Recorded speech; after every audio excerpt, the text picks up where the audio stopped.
Thank you very much.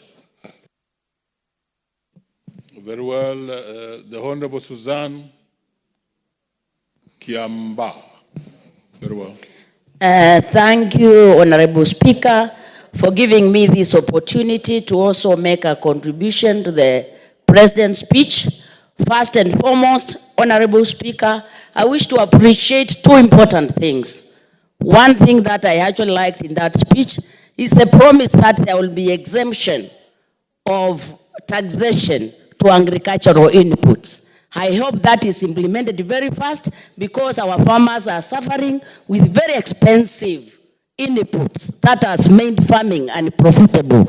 Honorable Speaker, I wish that is actually reinforced so that we could actually have our farmers benefiting from the issue of farming, the business of farming. Secondly, I wish to appreciate the issue of the sugar, the incentive they were actually given, and now that the fact that we can have our own sugar, I think that is a plus. Nevertheless, I think I have so many questions to ask on the President's speech, and I wish these issues would actually be put into context. One, Honorable Speaker, I think the concept of SHA was very beautiful, but the implementation, as far as I'm concerned, remains a scam. Simply because you realize today the people taking the burden of SHA are the salaried people. Kenya is not made of salaried people alone. When they carry the burden of SHA without the big businessmen who are not in SHA, the informal sector, you're making the salaried person a slave. This is specifically discriminatory, and I do not know what they were hiring for. If this is a program for Kenya, we surely need to have everybody on board, and we do not only have the salaried people carry the burden of SHA. Secondly, Honorable Speaker, when we were in this house, I heard also SHA is a Taifa Care. How many things are being introduced outside this parliament? I think it is respectful. The terms we get in this parliament continue to be used consistently. Otherwise, we are house for decoration. We are not house to make decisions for Kenyan. I was very shocked to hear, I don't know what care. While I knew very well we had SHA and we had the issue of SHIF, which we all knew. I think it is very demoting for people behind the curtains to go and start having other funny names, because it erodes the Kenyan trust. Because we wonder when those names were crafted, what else was actually crafted. On the issue of SHA, Honorable Speaker, you know, people are hiding. What benefits are getting to these people? There is a lot of, what benefits? A person who has dialysis, a family, is being entitled to shillings per session, 6,000 shillings. How much is a session of dialysis? Honorable Speaker, let's unpackage this, and let's not pretend that we are newcomers in Kenya. If you give somebody with dialysis 6,000 shillings per family, what are you actually giving? That's a big joke. I think that needs to be reviewed.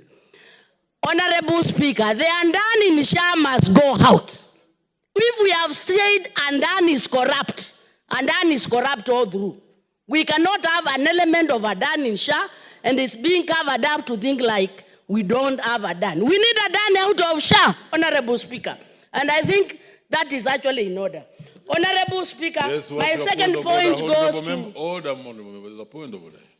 Honorable Speaker, everything that is said and mentioned on this floor of the House, Honorable Speaker, has to be substantiated, Honorable Speaker, and must be factual. Honorable Speaker, I ask that the Speaker on the floor of the House produce evidence that Adani has something to do with SHA.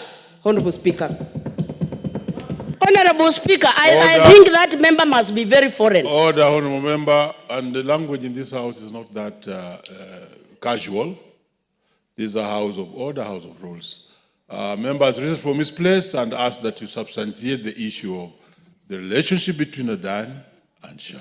Proceed or withdraw.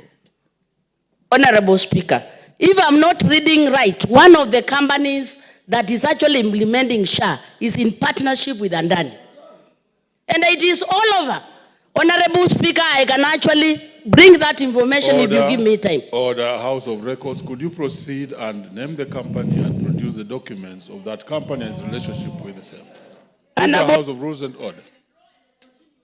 Proceed with your speech. Proceed with your address.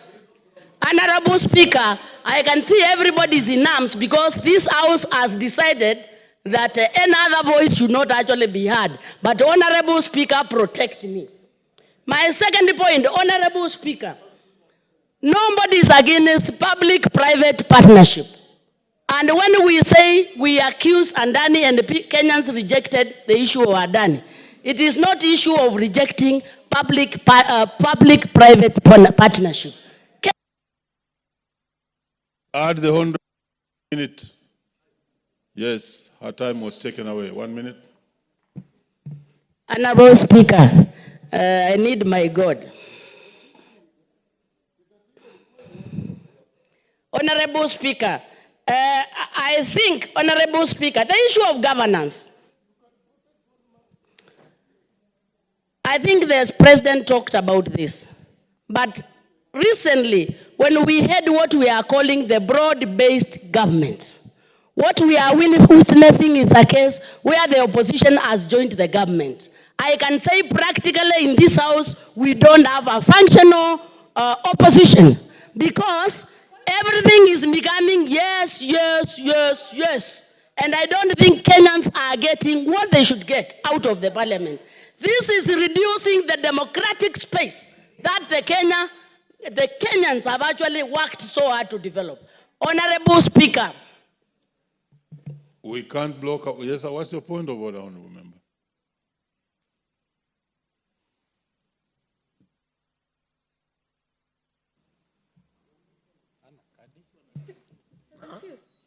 Please give, yes, the microphone is there for you. Thank you. Mr. Speaker, the Honorable Member has just talked about opposition joining the government. I would like to confirm to you that I'm in the opposition, I've not joined any other government, and if there is anyone who has joined, please clarify to us who is this person called opposition. As a member of ODM party, I'm in the opposition and there to stay until you are elected. Your point of order has been made. Please, the Speaker on the floor, conclude. I've not mentioned anybody. I'm giving my opinion on what I see in the floor of the House. Giving my opinion of what I see in the floor of House, where the opposition leader fully supports the government and actually even speaks more than the proposer of the motion from the government side. Honorable Speaker, my last point. Since June 24, Honorable Speaker, this is a very important point. The President talked about we are having security. But since June 2023, this country has witnessed high levels of insecurity. Honorable Speaker, killing of the youth in Gen Zs. Even the Shakahola issue have never been answered. What is insecurity in Kenya? Very well, you have had your bite. You have had your bite, Honorable Member. The Honorable Paul Biego. Thank you, Mr. Speaker, for this opportunity.